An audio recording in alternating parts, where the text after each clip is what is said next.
voting rights, then and now. Why so many people feel the country is moving backward. Vlogging pod starts like a conversation. Cup of coffee with no destination. Just voices trying to understand what's happening across this land. From your stories told to the pages turned. Every question, every word, supported by SheShareStudios.net. Hello, and welcome to the Vlogging Pod. Do you feel that you, as a voter, still have rights? Well, let's talk about it. Today, Laura, come on, we're going to get in on it. Okay. So let's go a bit deeper into what has happened. Not just today, but what has happened through 2025 and 2026, where for many Americans, it feels like voting rights and representation are not what they once were. When we talk about voting rights in America, we have to start with a brief history of how those rights expanded over time. For decades, especially throughout many southern states, barriers were intentionally put into place to prevent certain groups, particularly Black Americans, from voting. Those include literacy tests, poll taxes, intimidation, racial gerrymandering, and outright suppression efforts. I mean, astounding, right? Mhm. I mean, it should be astounding. It really should be. But some of the things that we see nowadays, I wonder what happened to, to what I mean, to civil rights in general. I wonder what happened to our freedoms and the amendments in our constitutions. I'm just sometimes just blown away. And when we talk about that, let's talk about the Voting Rights Act of 1965. Way before you were born, close to my year when I was born, about 6 or 7 years away. But which was designed to stop states from creating discriminatory voting systems. One of the strongest parts of that law was something called preclearance. That meant certain states with long histories of voter discrimination had to get federal approval before changing voting laws or district maps. Now, this is where things begin to change dramatically, to say the least. Over time, the Supreme Court rulings weakened portions of the Voting Rights Act. But one of the biggest turning points came from Shelby County versus Holder in 2013, where the court struck down the formula used to determine which states had to receive federal oversight before changing voting laws. Now, after that ruling, many states began changing voting laws, district maps, polling locations, and voting procedures much more rapidly. And of course, we know about the last ruling that was relatively saying, it would seem like as soon as they made the ruling the next day, there was a bunch of southern states saying, oh, we're redistricting, we're redistricting.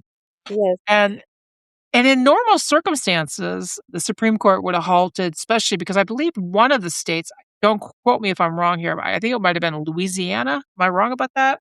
No, But I think you did. Yeah. one of the states was already in their pre-voting or early voting stages, and they had to take that all away and say, no, we can't do it. We're gonna redistrict, which under normal circumstances, that would just be insanity at at its worst. So after that ruling, many states began changing their voting laws. And this is where we start to get into the modern debates over election laws and district maps. Supporters of stricter voting laws often argue they are trying to improve election security, maintain confidence in elections, prevent fraud, and standardize voting systems. Now, I don't know about Arizona, Laura, because I didn't look into it, so you're going to have to tell me. But in Ohio, we already have to take our license. We already have to show proof of identification. When we go in, when you go in, you give them your name. And they ask for your license, you hand it over. They ask you for your address, even though it's probably already on your license, it's already right in front of them. You have to tell them your address. to verify, you know what I mean, that you're in the right Mhm. place, who you say you are. We already do that. And for the longest time, I'm 53 years old. I don't remember a time that I didn't do it. So, you know, so I don't understand why it has to be even tighter, especially where they come with that, oh, what voting law is it they're trying to pass? But, the one where they're trying to have it with your birth certificate. Oh, And yes, and it has to match your name, and if it's different because 'cause you're married, then it's some other stuff that's tacked onto it. right, and a lot of people say, "Well, that's gonna affect married women specifically or people that have changed their names." And you know what's interesting is that even my Social Security card, because I lost my original. I didn't lose it. It was on my purse on top of my car. It fell off my car. Somebody got it. And my Social Security card was the only thing that they took that I did not get back. So, I didn't quite lose it, I just was stupidly placed on the top of my vehicle. Well, I digress. Anyways, I was in my 20s, I was dumb, okay? Let's just put that out there. Anyways, so I had to get a new card issued, and it has my name on it, which still won't match my birth name, you know what I mean? So you can't even use that, which I guess that's not a real form that they would use. I think it's you have to either do the birth certificate, and it has to and if you're married, you have to bring in your marriage certificate to show that, you know what I mean, changes over, Mhm. and or you can get a oh, what is it? Is it a vi not a is it a visa that you go from or no, not a visa. Passport? Yes, passport, there's the word. Struggling, man. A passport. And you know what's funny is that this is coming from this administration, which is basically a Republican administration. And what I find interesting, if you do the research on it, that most Republicans are usually rural people. I don't know what that says for me because I live rural, but not Republican based. But I try to, when I bring information, I try to, you know what I mean? I try to be Mhm. unbiased. Sometimes it's very difficult, but I do try my best to not be biased, just so I can give the information that people understand it. Yes. But one other thing about it, you give me credit. Give me credit there, Laura.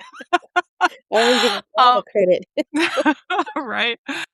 But one of the things I find interesting about if you look it up, so if most Republicans are rural based and most urban people are usually Democrat, a lot more Democrat have passports than Republicans.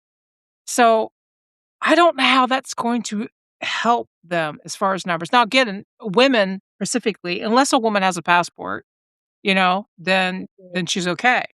But I don't know how that would help the voting for them. Are you following my logic here, or am I I just I speaking I out from left do. field? No, I think some that it's not really thought out because I feel like they feel it's not gonna affect them, that it's Mm, only gonna affect the other people, but voting, rights affect everyone. It's not if I'm making sense, like, did no, no, no. they're pushing for it thinking, "Well, it's gonna affect these people and not me," but in reality, it will affect them. Mhm. It's like, Oh, I yeah, don't I know agree. if they really thought it out or they're just in their head thinking this doesn't apply to me, which is very on par with a lot of things going on right now, but I don't see how they don't know that it's not gonna affect them. It's when you say something like that, it's what I think I've been saying, and I don't know if I've said it to you, please let me know, but I think I've rattled it around here, to, to me, myself, and I, and everyone who lives here. But, the one thing I have said since 2025 is that a lot of people, especially where it comes to immigration, and, a lot of people were for the immigration until it starts affecting them. As it gets closer and closer to either yourself or people you care about, then all of a sudden you're concerned. And Right. I think that's the biggest thing is that more and more people feel like, "Oh, it's politics. I don't get involved in politics or I don't get this." And normally I would agree with that. So critics and I happen to fall much more into the same category, argue that many of these laws disproportionately impact minority communities, lower income voters, elderly voters, college students, and communities that may already face barriers to transportation, identification, access, or polling locations. And one of the biggest issues people point to is district mapping, also known as, you'll love the word, gerrymandering, where district lines are redrawn in ways that can heavily favor one political party over another. Now, some southern states especially have faced repeated lawsuits and legal challenges over congressional maps and voting districts, with courts sometimes ruling that minority voting power has been diluted through redistricting practices. Now, I'm not talking about basic identification requirements alone, because in Ohio, which I think I already pretty much told you from my own voting experience, we already show identification to vote. But critics argue that over time, additional restrictions, polling places reductions,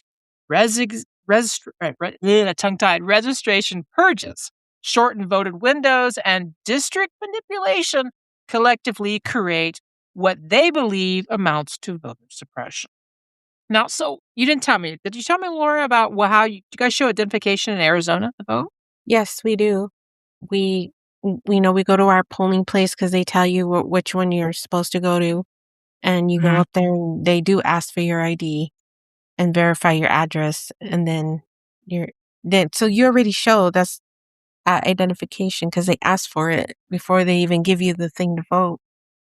Yeah. I don't know. To me, it just seems like a bunch of blocks on the road to try to prevent a lot of things happening or what Yeah, they it's perceive kind of like may or may not. when people they're trying to create all more of a hassle, more of these blocks because they want people to give up then, right? They'll just be like, "Oh, well, Mhm. it's too much. I don't need a vote then," or they just give up and that's probably what they want is for people just to give up because they make it so hard and all this hassle and all these blocks and all these things they want you to do just to cast your vote. And they're betting on a lot of people just saying, I'm not gonna do that. I don't wanna do that. It's too much hassle, blah, and then, they in the end, they kinda get what they want maybe. I don't know if I'm making Yeah. sense. No, no, you're making perfect sense. I've actually thought since 2025, the just constant, I mean, every day is a news day. You know what I mean? Every Mhm. day is a news Yes. day.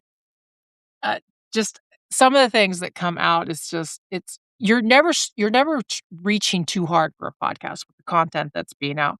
And I think a lot of that wears us down emotionally, fatigue over the subjects that a lot of people pull back and just don't wanna do it. Oh, again, like I said, I took a mental health week.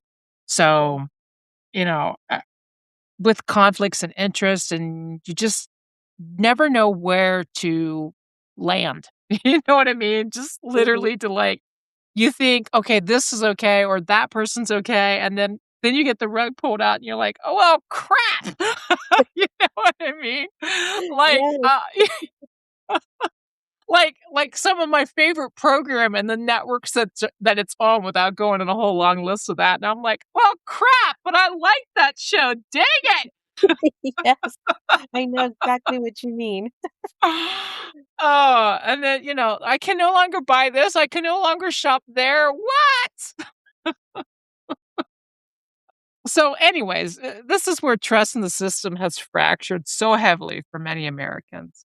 Because when people feel their districts are manipulated, their polling places are moved, their voting access is reduced, or protections that once existed are weakened, many begin asking whether the system is still functionally equal for everyone.